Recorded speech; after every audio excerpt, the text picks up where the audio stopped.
Real estate agents, are you struggling with the day-to-day grind, dialing for dollars, putting in hours of floor time with little to show for it? Are you looking for tips, tricks, and tactics to accelerate your career as an agent that will have you closing more homes, working with more clients, and earning more money than ever before?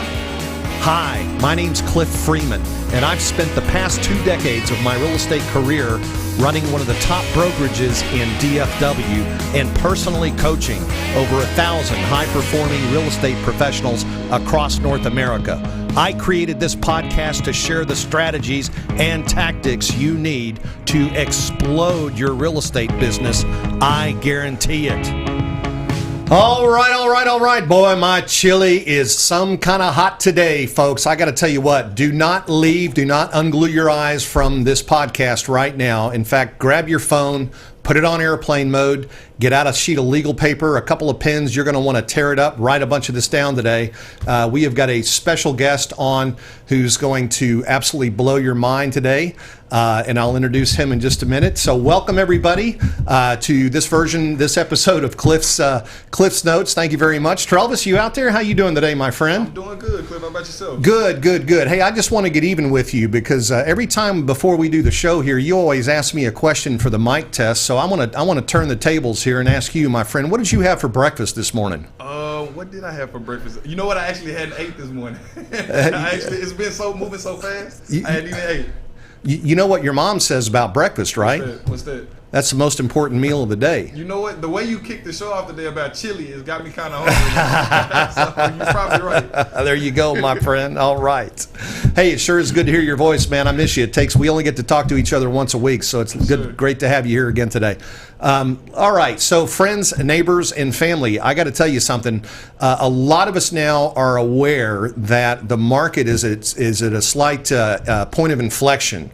And you may be struggling a little bit with the calls that you're getting on your listings. If you have listings and signed calls and you've got your IVR there with the text for information, recorded information, text this number and so forth. But I've got the trick. I've got exactly what you need right now today to help you get signed calls on your listings. So if you're just joining the show, I want you to go to the download section, the vault at www.getcliffsnotes.com, and I've got it in there for you right now. And what am I talking about? Well, let me tell you. Signed calls the competition right now with listings and trying to get signed calls is really, really tough. But I got something here that's going to put a little spark and a little jump in your step here. And this is it right here. If you haven't heard of this or seen this used before, I'm going to tell you something. This is called the Everyday Open House sign. And if you will take one of these signs and print it with your information on it and put it next to your yard sign at a listing, you are going to have calls coming in. Your phone's going to be burning up. And you might ask yourself, well, why is that? Well, so people are consumers driving around looking at your listing are hesitant to call the number on your sign. Why is that? Because they're afraid they're going to get a hold of some stinking realtor who's going to stalk them for the next 3 weeks or a month, right? Well, so here's the thing. You put one of these out there, and if they just want to get in the house, which most people do, and they really would like for the house to be open while they're driving by it, they're going to call this number. And so there's a little script that goes along with this, and this is an opportunity for you to meet an unrepresented client, somebody or a customer, somebody who is out by themselves looking at houses. And what you want to do is when they call, you want to ask them, they're going to ask you when the house is open, and you ask them when they'd like to see it. And you can be there within however long it's going to take you to get there to show them, and ask them, by the way, are there any other houses in the neighborhood that you'd like to take a look at while we're taking a look at my listing? So this is a great tool. I don't see it used nearly enough, especially in this market. A lot of people I guess they just don't like sign calls. But I will tell you, sign calls are some of the best calls you can get. Our experience in converting those sign calls into leads is about 1 in 5. And if you look how other lead generation leads come in from, say, IDX, Boomtown, KB Core, Commissions Inc., whatever, if you're really good, they'll convert at about 4%. So that's about 1 in 25. So put those in get those printed up, put them in your front yards, and expect your phone to ring. All right. So that's your value, part of your value today. I wanted to make sure that we got that out of the way, because for the rest of the show, I got a guy here who is a legend in the Dallas-Fort Worth area. He's been in real estate since about, I think about 2009, I believe. 2006, okay. I want to welcome to the show. You might recognize him. He's also got a show around the corner on Wednesdays. And please, a nice warm welcome for Nick Good and the Good Home team. Welcome, my friend. Thank you. Excited to be here. Hey, man, we're super stoked to have you. And, this is also a big day for you. And we're going to talk about that in a minute. But Nick's got some really exciting news that he's going to share. But what I'd like to do, for the benefit of those of you who've not met or don't know Nick, I'd like to kind of give you a little bit of background. He started out just like everybody else with 0 sales when he got out of real estate school. And since then, he's built his team up to, 10 agents, Nick, you have now? Yeah, roughly 10, yep. 10 agents, and about what are you going to do in sales this year? 50 to 60 million. 50 to 60 million. Okay, that's million with an M. Yeah, that's a lot of real estate. How many units is that, Nick?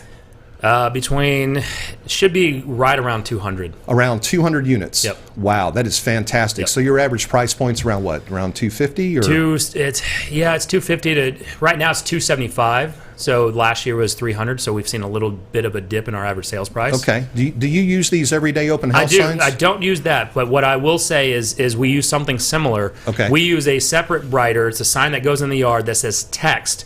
Because we have a sign writer on top of our signs for calling. Mm-hmm. So we wanted to differentiate it. It says text for special financing, right? Because what was happening is the last year and even the year before that, we've been talking about this rising interest rate. So we wanted to get ahead of the curve.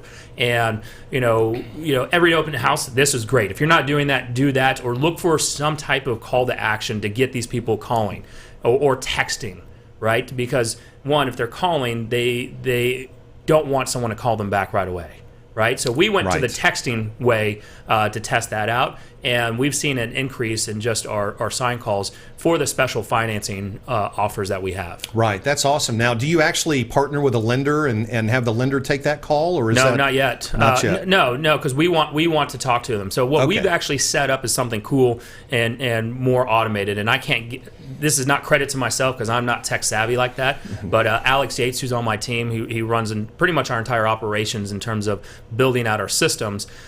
He has an automated kind of texting bot. So if you text the word Keller, Keller, to, I think it's 76553 or something like that, it will ask a series of questions, and then it uploads that into our CRM. So we can actually see in Boomtown, we can see if someone's responded with their name, their time frame to purchase, what they think they want to, their purchase price. And so it helps move them down the sales cycle funnel, and a lot easier for us to decipher. Wow, that's awesome. Now that's pretty high tech stuff. I know that we've got folks in our audience out there who aren't quite that sophisticated, right? So what I want to do for their benefit is let's rewind the tape here a little bit and go back to 2006. Nick, I want you to tell everybody what it was like. What prompted you to get into the real estate business? So I was in college delivering pizzas. I say that's the best job I ever had, right? There's no stress to it, but gas prices were going up, and there was the job posting on the college board for a real estate assistant. So this was in 2005, and it was an independent brokerage in Richardson, Texas. They were the number one team there, or brokerage in Richardson for sales. And so I got a job being their assistant. I was unlicensed, and that was in 2005. And started learning how they were taking market share through farming, through referrals, et cetera. And I got licensed in 2006 and was still their assistant. And in 2007 is when I really went full-time in the business, right? The brokerage I was with, the independent brokerage, they offered me to stay on salary, to be a full-time, be their full-time admin or operations person. And I turned it down and said, hey, if I go full-time into sales, would I make $100,000? And they were like, yeah, absolutely. So it was August or October of 2007 is when I went full-time, 100% commission sales. All right.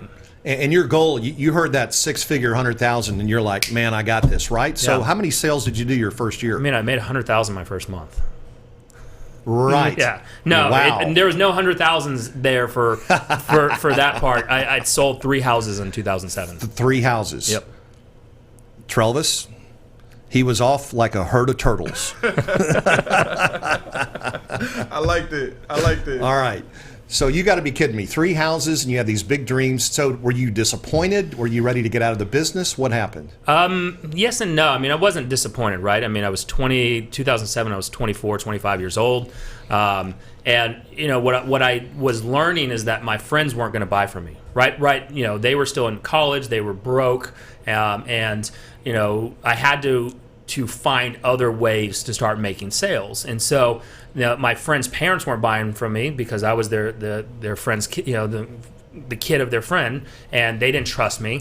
You're going to trust this young, inexperienced kid who Sure. just, I dropped out of high school, right? So I got a GED, dropped out of high school, and they're like, yeah, we're not going to really mess with that. And so it opened me up to learning what other people were doing. So I didn't have a lot of money, and I was buying programs online. So on eBay, I'd go to eBay and find, real estate lead generation tactics. And there was a course that was being sold for like $25, $30, whatever it was, that showed me how to post these ads on Craigslist for buyers. Oh my gosh. Yes. The Yes. old Craigslist days. Yep. And I didn't really have the money to buy it. It's probably $50 now that I think about it. So what I did is I took that program that I bought, and then I resold it on eBay to make my money back and then some. But I started posting some Craigslist ads and started getting buyers coming in. And at the time, I had a generic website because the websites weren't really as sophisticated as they are today. Right. So I had a generic website. I couldn't even afford to have an IDX home search page because that was extra. And I was sending these buyers, to this landing page to get a free list of homes that I couldn't send them because I didn't have the IDX on my website. So I was still just trying to learn how to lead generate and prospect. Okay, so you had an epiphany, right? Can we call it an epiphany? That's a good SAT word, Travis, right? Epiphany. I like it. All Okay. right. So the epiphany was you needed to figure out lead generation. Yes, and I'm a slow learner. So the epiphany, my light bulb moment did not go off right away. I was learning based, but I was still slow to implement. And so in 2008, I got some traction, a little bit of traction. And in 1 month, I had 8 deals under contract. And I felt like Superman, right? I was like, I'm walking around, I'm counting how much that commission checks are going to be. And, bullets could bounce off me.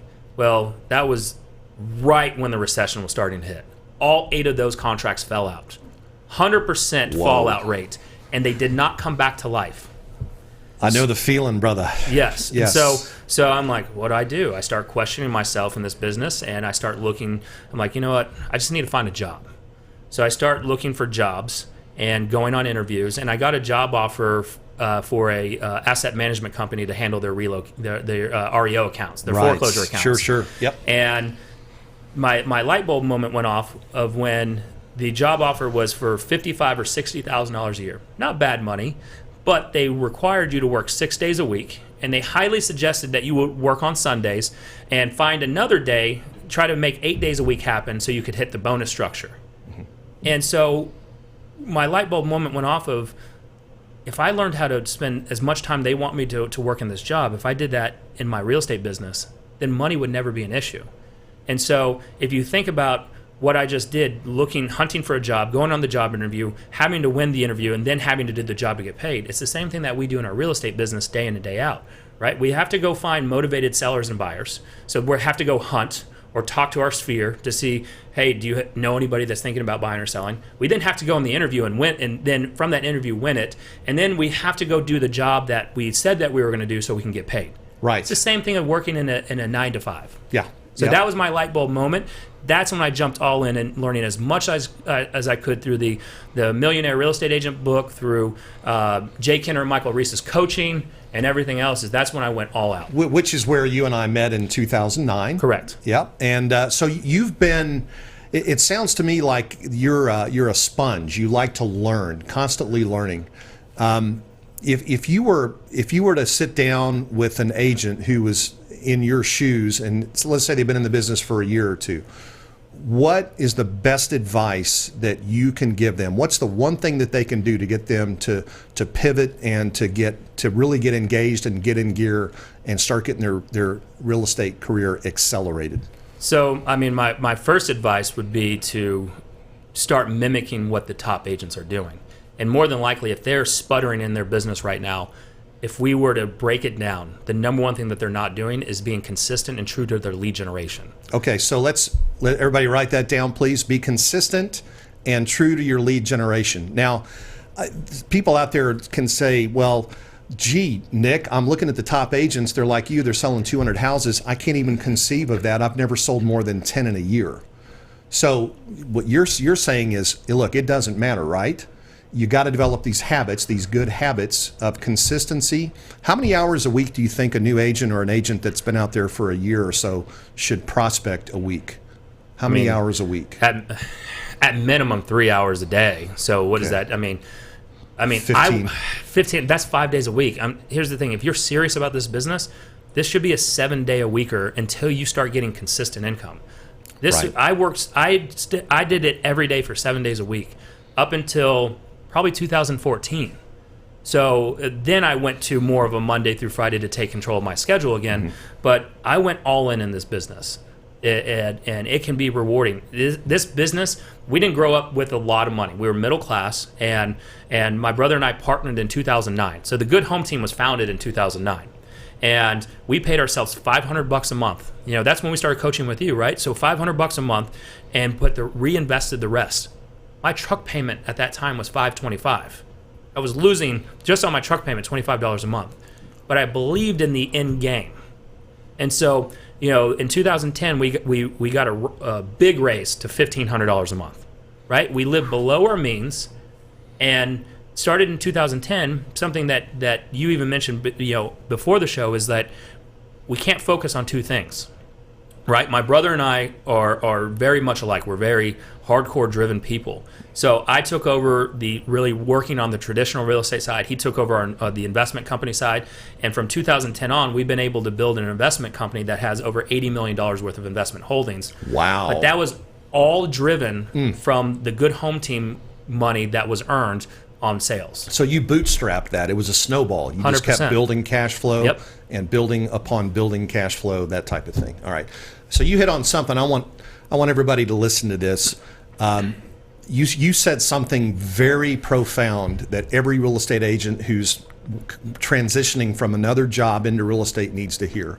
A lot of them try to go from the corporate world into real estate part-time. And I've always said and always believed that you need to do the opposite. You need to go part-time into your corporate work and go full-time into real estate, even if that means you got to wait tables to pay the bills or whatever, because the only way you're going to get to be good and get off and make enough money, get off to a good start, make enough money so that you can get off of that corporate gig, is to do real estate full-time. Would you agree with that? Yeah, 100%. 100%. Yep. So most agents, or most people starting out as agents, do it the wrong way. They go part-time into real estate, and that's like, you just can't do that. You're driving on the wrong side of the road or you're not. There's no kind of in between, right? Yeah, there's exception to the rules, but yeah, what I've found more often than not, the people that are part-timers just they don't have time to lead generate and run the appointments. Well, I mean, you wouldn't want your heart surgeon to be part-time, right? No. Or your airline pilot, to fly once a month, something Right. like that, right? Okay, I'm with you. All right. I want to go ahead and fast forward here, because that's really, a lot of people struggle most at the beginning.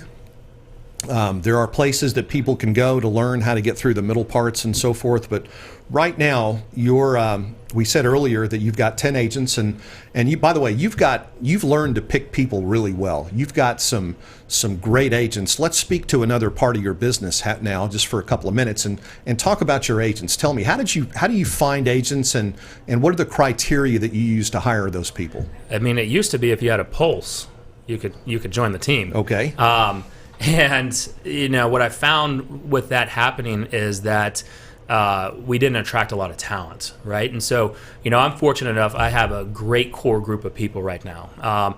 And Elizabeth Austin is my lead agent. She sells a lot of houses. I mean, she's awesome. She's Yeah. an amazing person. Yeah. I have Arthur Simons, who I met Arthur through another. It was an agent referral, and we had built out an inside sales department.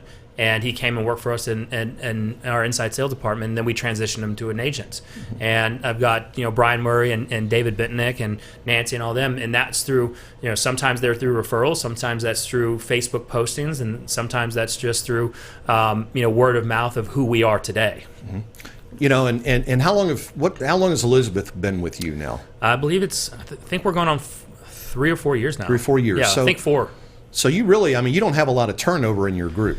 Not as much as we used to. Okay. So I'm pretty transparent with this in terms of how we ran our real estate team. Is it was a selfish model, right? And it wasn't selfish on purpose. It was kind of how it was taught to run this model, right? Of you come in and you only bring them on as buyer specialists. They can't do listings. We didn't pay them if they referred us a listing, and then we just would throw leads at them. Right, and they were on their 50-50 split, and if you didn't make it, you didn't make it. I called my buyer's agent room at the time the redheaded stepchild room. I didn't even learn their names. I just would, hey, here's the list of leads, here's some scripts, go at it, and if you fail, just there's the door, and that's the way it kind of was. We were high turnover, and we had some successes with some agents, but more often than not, they were failures. Right. So what have you done to tweak that? What have you done to change that? Our mindset opened up to, look, it's okay we need superstar agents on the team. That was it doesn't need to be the Nick Good show, right? We need our agents growing and thriving in this environment. And so a lot of this has to do with we were losing some agents that wanted to take some listings, and we just weren't at that mindset yet.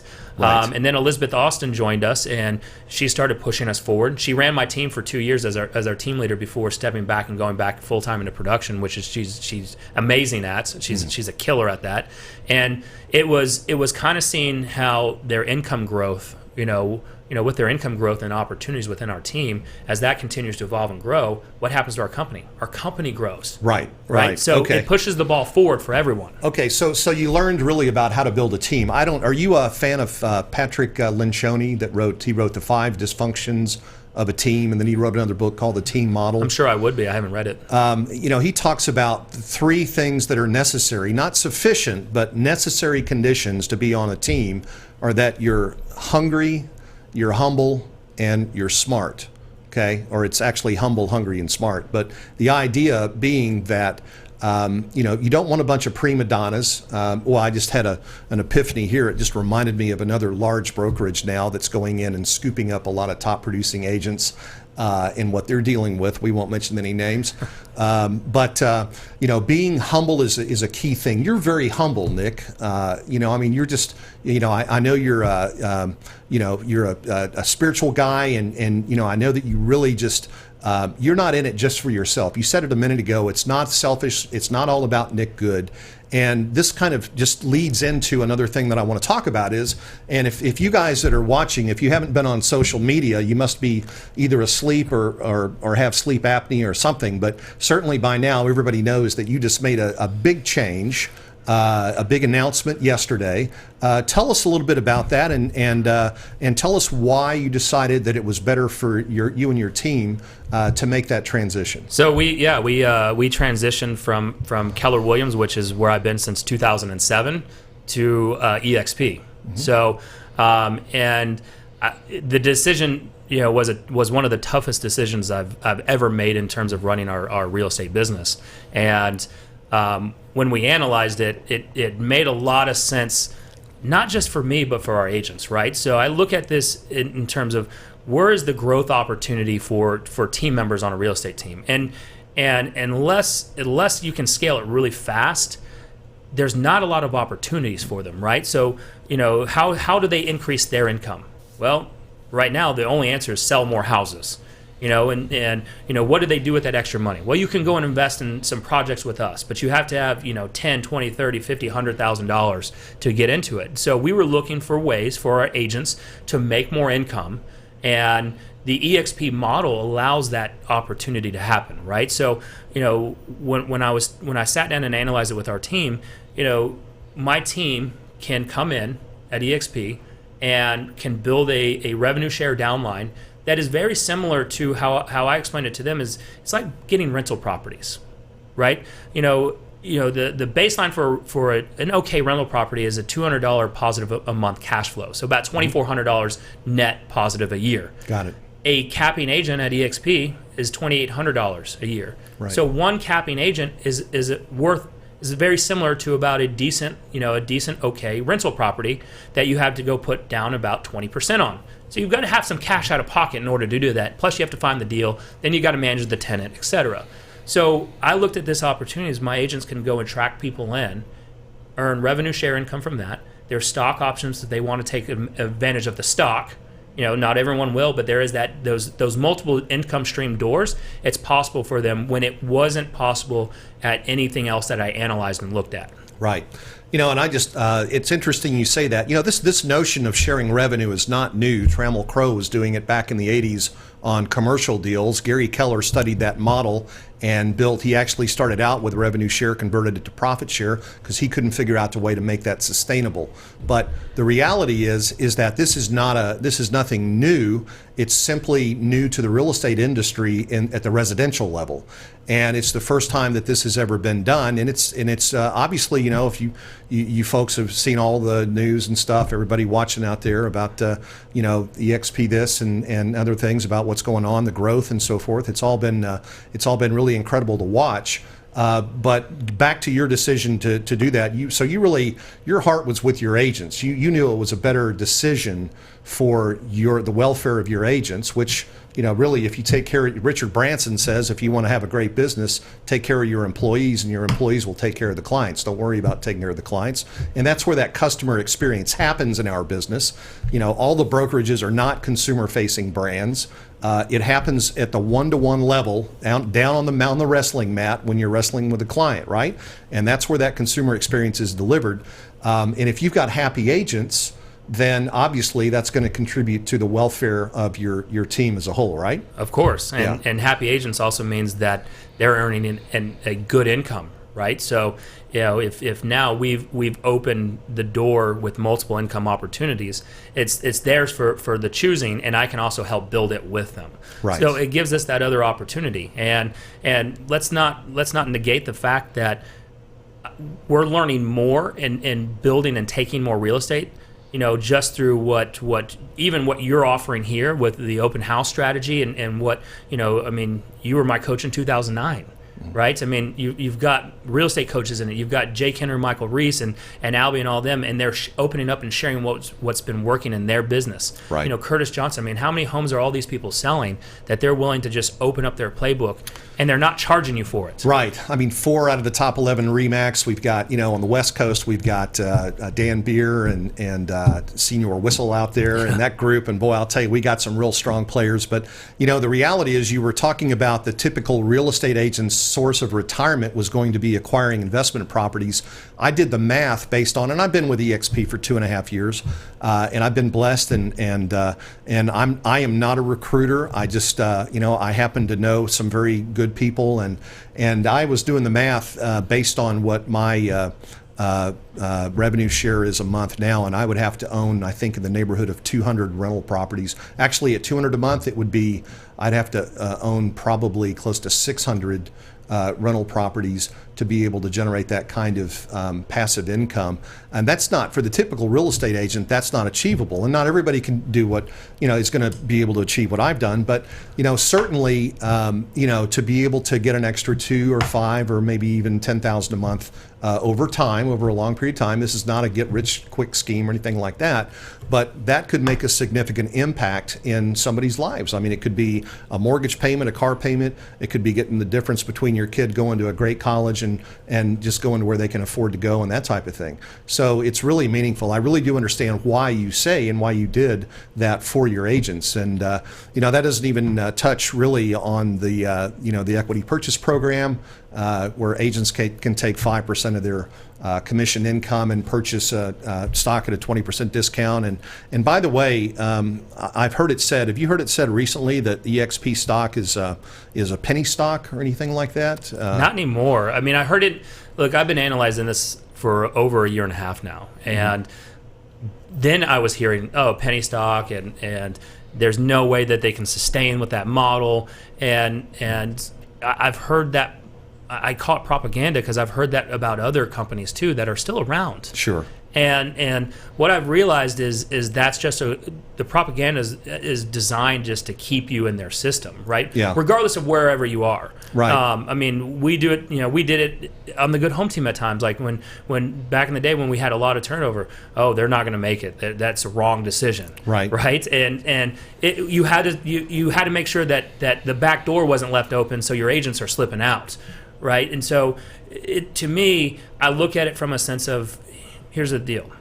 There's opportunities to make more money, make more sales. They're sharing, and why not take a look at it? Mm-hmm. And we were going to join EXP in December. Decided ultimately to pull back for some other reasons. But I'm going to tell you, I looked at it every day and tried to poke every single hole in it I could, and discredit it, and I couldn't. And it just got to that point where either we had to, there's another term I'd use on another show, but I had to rip the Band-Aid off or just keep it on. Right. Right? Right. And we decided ultimately what was best for our agents was to rip that Band-Aid off, go through a little bit of the displeasure of learning a new system, because there is some discomfort in that. And the cool thing is we teach people to get out of their comfort zone when it comes to prospecting and lead generating. Mm-hmm. We need to do the same thing in our real estate business, when we start growing it and running it as a whole. Right, right. Well, that's exciting. We're obviously excited to have you on board and part of the family. It's awesome. By the way, for those of you, and this is not a show on stocks, and we're not suggesting you buy anything or sell anything or anything else, but the EXP stock was uplisted on the NASDAQ, which is where Google, Facebook, and a lot of other popular companies trade about a year ago. Very big milestone for the company and so forth. And so now you're presenting an equity opportunity for your agents as well, in order to build, to have an end game, actually, to build up for a retirement and so forth, which heretofore just really hasn't existed in the business. Well, Nick, I got to tell you, man, this is super exciting. Boy, you really have an incredible story. It's a very inspirational story for agents who are out there. Maybe you're struggling. Maybe you're contemplating getting out of the business, which I think at some point we probably all did. Yep. But you've got to just push through it and stay with it. And find yourself a good mentor. Find somebody that you can lean on, who's willing to invest in you and put the effort in to help you be successful. And that's what really will help you turn the corner out there. All right, everybody. Well, we're just about out of time here. I'm going to drive through the neighborhood next week and next couple of weeks and see how many of these everyday open house signs that I see out in the neighborhoods. But I hope you guys will use that to generate some more calls on your listings. And Nick, I want to thank you so much for being here. Now, you have a podcast out of this studio, actually, on your own. Tell us a little bit about your podcast. So it's called The Only Real Estate Podcast Worth Listening to. Except for this one. Yes, except for this one right. that I'm on right now. Yeah. Right. Okay. So it's the only real estate podcast worth listening to, and run it with two other real estate agents, and it does the same thing. It's about getting the word out and how to build a more successful business for everyone. Right. And we do this for contribution, guys. Nick doesn't need the money. I don't need the money. Nick, if anybody wanted to reach out to you and maybe had a question for you they wanted to ask you offline, what's the best way for them to get a hold of you? Best way is to go to my Facebook page and message me. So Nick Good. I'm bouncing around 5,000 friends, so just send me a message. I'll see it goes to the other inbox, but I'll see it. Okay, you probably need to do what we all need to do is go through and those people that you are friends with that you don't even know. Yep. Maybe it's time to delete 'em. Time to Yep. replace them with people you do know, right? Absolutely. Yeah, exactly. Yeah. Well, Nick, I want to thank you so much. Whoops, I'm going to Yeah. knock my mic over here. Thanks But for thank having you so me. This much is for being great. on the show today. Ladies and gentlemen, super excited about today's show. I hope you found a ton of value in what we talked about. Nick has got some great things going on. And don't forget, if you will register at www.getcliffsnotes.com, you can get our deliverables for the show today as well as get notified of upcoming episodes. So we've got some really cool stuff coming down the pipe. We're going to be broadcasting live from a couple of different places, Las Vegas in August. We're going to be in Puerto Rico in September and some really cool things that it's going to be. Where in the World is Cliff? We're going to be talking to some great agents to share some more valuable information with you. So you guys have a great rest of your week. We love you guys. Much love from here we are at Lincoln Center in Dallas, Texas. And we'll see you on the show next week. Take care.